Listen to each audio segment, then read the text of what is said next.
is called Group Name. Our group members are Adrian, Andy, Kayla, Caroline, Jacob, and Sophia. Our project is going to be on Beat Generation versus Feminist Literature.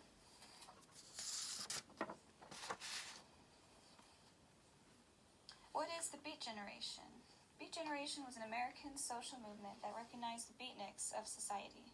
It was an outlet for artists to speak out against materialism, isolationism, militarism, and conventional Western culture. Many artistic inventions came from experimentation with a variety of hallucinogenic drugs, sex, and alcohol. These not only put artists in a certain state of mind, but also represented their rebellion against social norms. Some ideas were inspired by Eastern religions, such as Buddhism. When and where was the Beat Generation? Beat Generation took place post-World War II, 1950s. Beat poetry evolved in New York City and on the West Coast. San Francisco became the heart of the movement. Who founded the Beat Generation? The core group of the Beat movement was Jack Kerouac, Neil Casey, Gregory Corso, Herbert Hunk, William S. Burroughs, and Allen Ginsberg.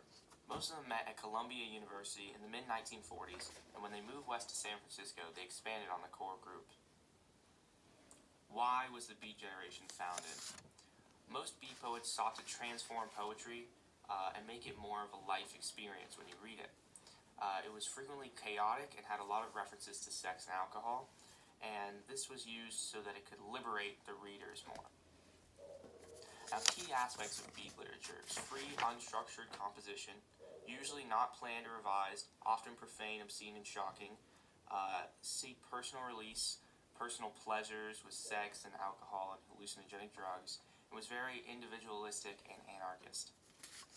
Now, important pieces. We start with Allen Ginsberg's Howl, which was one of the first pieces ever for Beat Generation. Gregory Corso's I Am 25, which describes his confliction between being a young poet and listening to the older poets and their old wisdom. Jack Kerac's Mexico City Blues, which is a longer narrative poem about the struggles of an American citizen. Influence of the Beat Generation. Impact can still be seen in art and society today. Themes and ideals of the movement influenced musicians of the time, such as the Beatles, Elvis Presley, and Bob Dylan. Ideas of questioning authority and destroying social norms helped propel civil rights movements for African Americans, women, and the LGBTQ+ community. Beat Generation set the precedent for the anti-war and hippie ideologies that followed in the later half of the 20th century. What is feminist literature? Feminist literature supports feminist goals of establishing and defending equal rights for women. It shows the plot of social inequalities through the eyes of women, often subtly or ironically. Feminist literature follows the feminist movement, which is theorized to have three waves. The first promoted equal contract and property rights for women, then progressed to focus on the right to vote. It ended with the 19th Amendment passing. The second wave focused on issues of equality and discrimination socially and politically. It criticized norms of women being meant to only marry and bear children. The third seeks to challenge the definition of femininity that grew out of the ideas of the second wave. It also examines issues related to women's lives on an international basis. Who founded feminist literature?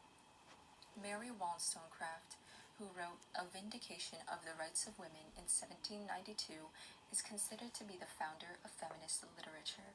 Catherine Mansfield and Elizabeth von Arnim also sparked the movement with their literature. I do not wish women to have power over men, but over themselves.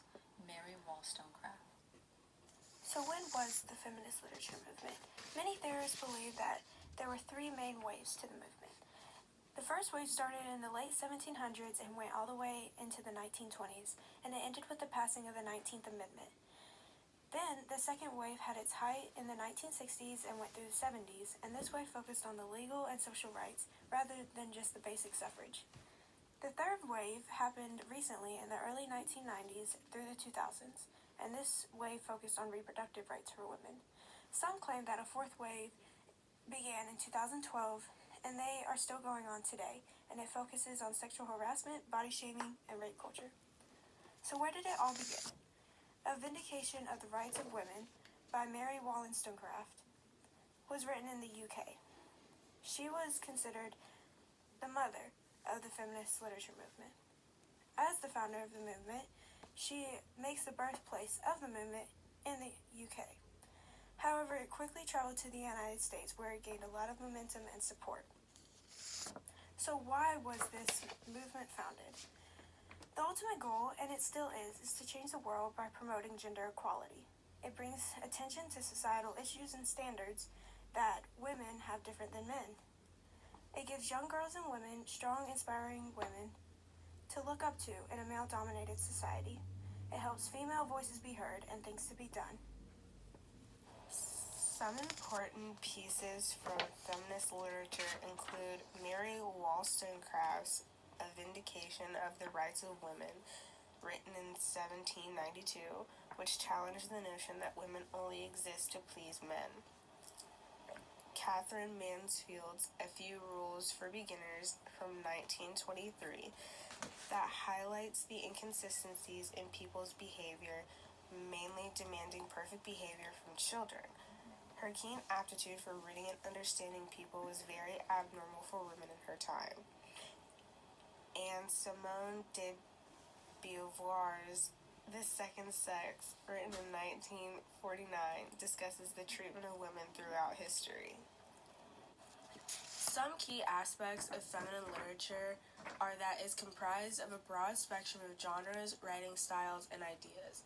Some of the major ideas include women's oppression by the patriarchy, tackling the antiquated view that women are secondary, cultural discrimination against women, and the transition from the feminine phase, which is women writers following the rules of the male writers, to the female phase, which is women writers making their own rules. A lot of things influence feminine literature. For example, the 19th Amendment being passed granted universal suffrage, meaning women could vote. Working rights for women were added, which included maternity leave and equal pay. Calling attention to the wage gap between men and women.